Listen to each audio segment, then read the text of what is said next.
Hello, children. How are you all? Hope all of you are good, happy, and safe at home. Today, we are going to learn chapter number 4, The Two Merchants, from Communicate with Cambridge. That is your literature lesson 4, The Two Merchants. But this is a story about Birbal, who was an advisor in the court of Mughal Emperor Akbar, who makes a man give back what he had borrowed from a friend. You must have heard a lot of stories about Akbar and Birbal, where we know Birbal is one of those intelligent people, and he solves a lot of problems that comes across to Akbar's court. Have you come across a situation where your friend borrows something from you, maybe a little small a pencil, maybe some books with you, and never returns it back? Or you come across a situation where you borrow with somebody something and you forget to return it back? If that is the case, you should return it back on time if we promise. Please do not continue to keep it with yourself and forgetting. So, this story is something about the same thing where there are two merchants, they're good friends, but one of them forgets to repay back his another friend, and Birbal who tries to solve the problem here. Let us read further. Birbal was known for his keen intelligence, fair-mindedness, and proximity to the emperor. Citizens seeking justice often came to Birbal, particularly when Akbar was away from the city. One of those incidents was here where Birbal was trying to solve a dispute between two merchants. Birbal, so you have no proof of what you are saying, Ramchand? Ramchand says, No, Huzur. So this is Ramchand, the first merchant who comes to Birbal for rescue. Birbal, no return receipt for the 1500 rupees that you say you lent to your friend Dwala Prasad, and no witness to the transaction. Ramchand was an innocent person, an innocent merchant. He believed his friend and lent him some money. Ramchand, no, Huzur. Jwala Prasad is a fellow merchant as well as a friend. He needed the money and promised to return it within 6 months. So I lent it to him. I thought he would honor his word, but he refuses even to remember what happened. Write down all that you have told me and sign it. I will see what I can do, says Birbal. So here again, Ramchand is telling that he lent him some money and he had promised that he will return it back within 6 months. But now Jwala Prasad don't even remember about it. Birbal is thinking, I must send for Jwala Prasad, the second merchant. Let me see what he has to say about this matter. Jwala Prasad arrives.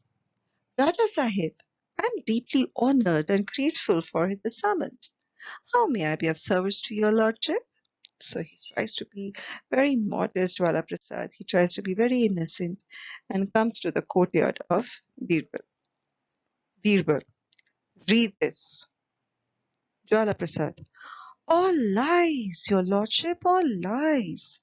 I thought Ramchand was my friend. I have helped him so many times. And this is how he repay me?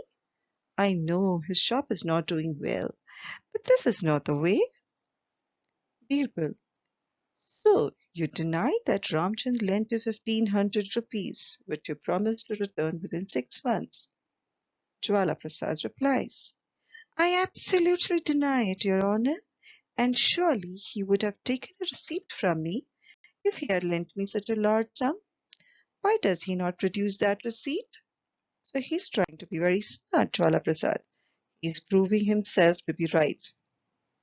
Birbal was nothing less. Birbal says, he said he did not take a receipt. That is the problem. Thank you for coming. I'm sorry for wasting your time, Jwala Prasad. Jwala Prasad, Raja Sahib, I'm your humble servant.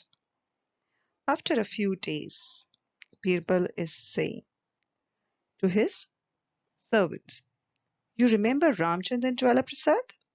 Sent both the merchants a large jar of ghee, each with a request that they sell the ghee for me after checking its purity. On heating the ghee, both Ramchand and Jwala Prasad discovered a gold moher at the bottom of the jar. Now, this is what a moher looks like. Okay, you can see a golden color coin that is called as moher. So, this was used in olden days, right? They used to use mohers like dollars, like we have the coins now. Similar manner, mohers were used earlier. Ramchand, I must return the moher to Birbal. It must have fallen into the key by mistake. So you can understand Ramchand was very sincere and innocent person. And he says, it must have fallen by mistake into the key. He goes and returns it back to Birbal. Jwala Prasad at the same time. A gold moher? Let me give this to my son. So he's all excited and wants to hide what he has received. Jwala Prasad's son helped him in their shop. The merchant goes to his shop. Keep this safely till I ask for it. So Jwala Prasad gives his moher, his coin, gold coin, to his son to keep it safely. When the two merchants had sold the key that Birbal had sent them, they went back to give him the money from the sale. Give him Birbal. Ramchand went there first. So Ramchand was already an honest, innocent person merchant. He went there to Birbal and says, and returns back the moher. Thank you, Ramchand. You may go now. Next day, Jwala Prasad appears, later with a smaller amount of money. Is that the price you could get for 1.5 mounds of ghee? So Birbal was very sure that he must have definitely earned much more, but he gives him very smaller amount of money. And he questions him, is this all that you got? Mounds of money? Mounds is what? The mountain, you must have seen the mount which I have shown you the picture. And this mounds of ghee, he meant with the spoon, the measuring of ghee. Okay. Your lordship, the jar only contained 1 mound. I waited before I heated the ghee. My son was with me. He's trying to be very, trying to hide whatever had happened. So he's trying to be very honest with Birbal, whereas Birbal knows all the trick. Birbal, then my men may have made a mistake. Please wait while I find out. So he's being smarter. Birbal goes inside and says, go to Jwala Prasad's house and fetch his son. Tell him that his father wants him to bring the gold moher that he found at the bottom of the jar of ghee. And after some time, have you brought the gold moher? Birbal is asking his son. The son very innocently replies, yes. Weren't there 2 mohers in the jar of ghee? Birbal is asking. No, Your Honor. We found just one. Jwala Prasad furiously. What nonsense! What would a gold moher be doing in a jar of ghee? So he's trying to be, hiding what has happened and making his son quiet. But don't you remember? We found the moher in the jar. When we heated the ghee, you took the moher out and gave it to me for safekeeping. Jwala Prasad's son spoke. Jwala Prasad. Yeah, yes, I remember. I gave you a moher, but it didn't come out of any jar. One of my customers gave it to me. He's trying to be again lying over here. He said it is given by his customers. Jwala Prasad began to sweat with fear, and Birbal says, your son is telling the truth, Jwala Prasad. I put the gold moher in the jar myself to see what you would do with it. My memory must be playing tricks on me, Your Honor. Please forgive me. I'm sorry. Jwala Prasad now don't have any other option.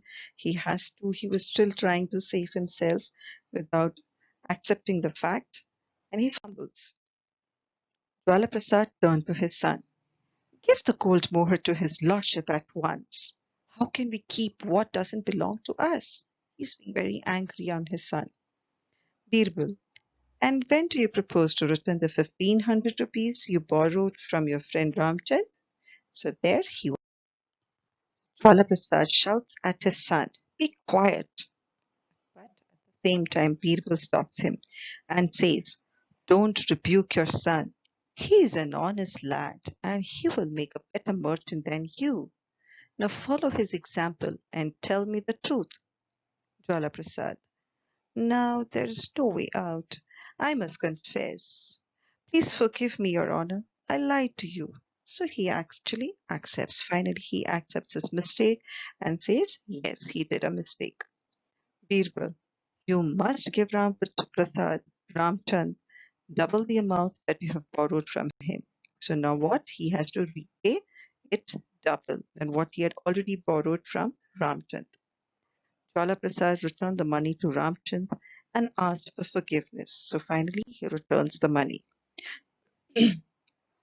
Jwala Prasad also returned the money he owed Birbal for half amount of ghee. You remember, he paid half a very smaller amount of money after selling ghee, which was given by Birbal. So he finally returns even that money which he owed to Birbal. Birbal at last says, if such a dishonest man can still have an honest son, then God be praised, there is still hope for humanity. He says, in spite of Jwala Prasad being such a dishonest and lying person, he was not very sincere. In spite of that, he definitely had a good and honest son. Had it been his son also of the same category, it would have been very difficult for Birbal to catch hold of the truth or find out the real fact about it. So there are people who are true, who are good humans, who are gentlemen, and we need to follow that. We need to follow the right path. We need to be honest. If we borrow something from somebody, we should ensure that we return it back instead of forgetting it. Correct? Or we should not promise somebody something. If we promise, we should keep our promises. That's what the story of two merchants teaches us over here.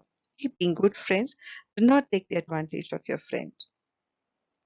Now, going to the new words and meanings, I'll quickly take you through the meanings over here. Fair-mindedness, that means ability to treat everybody equally. So you have both of them who are talking, you can see them talking to each other. They are talking with the same equality. They are being treated fairly. That means two merchants over there were treated fairly. If you have done a mistake, you need to pay for it. Proximity is closeness. As mentioned, Birbal was very close to his emperor Akbar. Resolve a dispute, solve or end a fight. So that is resolving a dispute. Huzur, it is an Urdu word which is used in presence of a superior person. Rebuke, to speak angrily. You must have seen here like he is rebuking, provoking somebody, or talking in a very angry manner. Harbhajan Singh is rebuking with Srisant. Humanity, people in general. There are good human beings. That is humanity. Going further, please solve your textual exercises which are there and the question answers which will be put up in your teams to write down neatly in your classwork notebooks. So that's all from you, children. Take care. Bye bye. Stay safe and stay happy. Thank you.